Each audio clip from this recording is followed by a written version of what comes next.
আজ সকালে ছেলের কান্না ভরা ডাক শুনে আমরা তো একেবারে আতঙ্কই হয়ে গেছিলাম। আমাদের পাশের রুমে আমাদের ছেলে যে একাই ঘুমায়, যারা আমার ভিডিও দেখে তারা কিন্তু সবাই জানে। আর একা একা ঘুমায় জন্য কিন্তু আমি আর ওর বাবা রাতের বেলা উঠে উঠে অনেকবারই ওকে দেখে আসি। তবে আজকে সকালে কান্না করতে করতে যখন আমাদের ডেকেছে, আমরা কিন্তু ভয়ে একেবারে আতঙ্কই হয়ে গেছিলাম। ওকে বারবার করে বলা হয় ওর বাবার সাথে ঘুমাতে, তবে সেই কথাতে আমার ছেলে একেবারেই নারাজ। ও একা একাই ঘুমাতে চায়। বকা দিয়ে দিয়ে অনেক কদিনই ওর বাবার সাথে ওকে শুতে দিয়েছিল, তবে তাতে কিন্তু আমার ছেলে কান্নাকাটি শুরু করে দিয়েছে। কিন্তু আজকে সকালে ও কান্নাকাটি করছিল, ওর ঘাড়ও কিছুতেই নড়াতে পারছে, হয়তো রগে টান লেগেছে। আর সেই কারণে সেই জায়গাটাতে অনেকবার তেল দিয়ে মালিশও করা হয়েছে। যদি রগের উপরে রগ উঠে থাকে তাহলে কিছুটা হলেও হয়তো বসে যাবে, কিন্তু কিছুতেই সেই ব্যথা নাকি কমছিল না। ব্যথায় ভীষণ জোরে জোরে কান্নাকাটি শুরু করে দিয়েছিল। আজকে থেকে ওর অর্ধবার্ষিকী পরীক্ষা শুরু। আজ ছিল সব সাবজেক্টের উপরে মৌখিক পরীক্ষা। তবে আমার ছেলের এই অবস্থা দেখে ভেবেছিলাম আজ বোধহয় আর এক্সাম দিতে যেতেই পারবে না। তবে ওর বাবা কিন্তু অনেক চেষ্টা করেছে সমস্যাটার সমাধান করার। তবে আমাদের ছেলে বলছিল ব্যথা নাকি কোনোভাবে কমছেই না। আর সেই কারণেই কিন্তু আমরা ভীষণ চিন্তায় পড়ে গেছিলাম। চিন্তা হলেও বসে তো আর থাকতে পারি না, ওর বাবা ছেলের সাথেই ছিল। আমি এদিকে বাসি কাজগুলো সেরে নিচ্ছিলাম। সারা রাত ধরে বৃষ্টি পড়েছে, সারা উঠোনই একেবারে জলে জল। বাসি ঘরগুলো ঝাড় দিয়ে নিয়ে উঠোনের জমে থাকা জলগুলো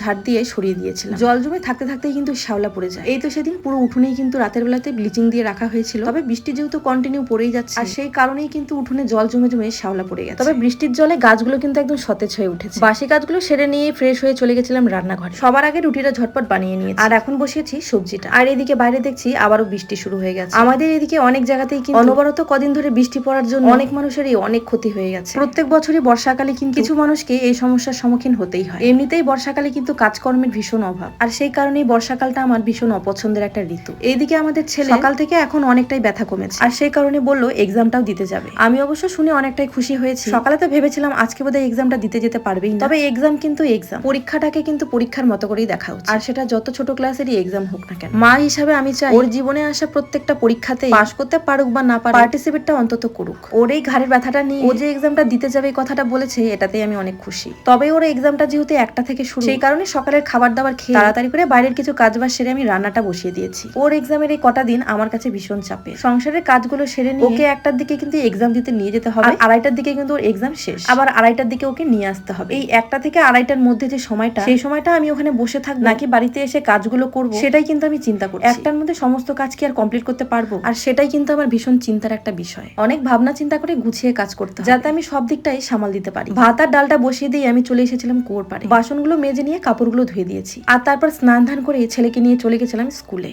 আজ যেহেতু মৌখিক পরীক্ষা, সেই কারণে ব্যাগ কিন্তু নেই। তবে ওর ঘাড়ের এই ব্যথাটার জন্য ওর মনটা ভীষণ খারাপ। মা হিসাবে আমি এটুকুই বোঝালাম, জীবনে চলার পথে অনেক কঠিন পরিস্থিতি আসবে, তবে মানুষ হয়ে যখন জন্মেছো, এরকম কঠিন পরিস্থিতির সম্মুখীন তোমাকে হাজারবার হতেই হবে, আর হাজারবারই কিন্তু সেই কঠিন পরিস্থিতিগুলির সম্মুখীন তোমাকে হতেই হবে। পিছিয়ে গেলে কিন্তু চলবে না।